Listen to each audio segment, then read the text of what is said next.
Well, today was John 8 after a brief hiatus. Once again, trip that ultimately spoiled the streak, but hopefully this week we'll get at least 4 instead of 2 or 3. So, the main story that we hear in church a lot, this is the story of the Samaritan woman not the Samaritan woman, the woman caught in adultery, dragged into the temple to be stoned, and Christ saying, "He who has not sinned shall cast the first stone," which was like, whoa, they never thought of it that way, and he's right. And so, because Christ, God says that each sin is equal, and so if you know in Deuteronomy it says he be the first to throw the stone who has not been caught in the same sin. It was a bunch of scholars, and so basically Jesus out-scholared them on the spot without training. And that's just like real cool. Be like, what up? One sentence, you're done. I think it's interesting. He charges the woman, be like, walk out of sin now. You're not going to be doing any more sin now. You've seen the consequences, and they're only more so in the future. And so, I think it's interesting. And then, mostly it's just him talking about, he's God. I think it's interesting. They use the word testimony a lot. Testaments to God.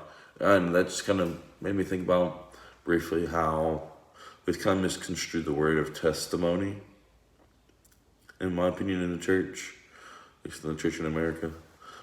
We tend to view that as our story, the person's story to Christ, which, yes, it could be in there, but the main the main point and truth of the story is how great God is and what power he has in our lives. Not, oh man, my life has changed. I now can do this because I accepted Christ, because now I can do this because I used to do this. We tend not to focus on, the power of God.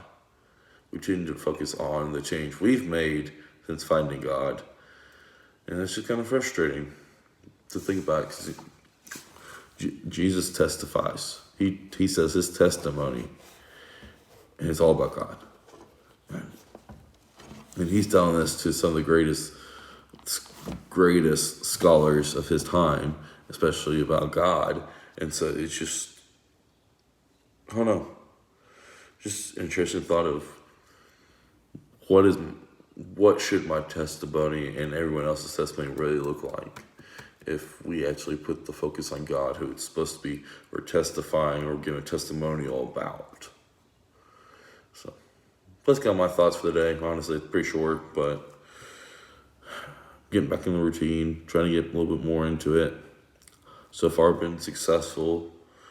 I was kind of mad at myself this morning because I realized I'd missed so many days in a row. I missed like 5 days, it feels like. So, well, it has been 5 days. All right. Well, see y'all later if anybody's watching.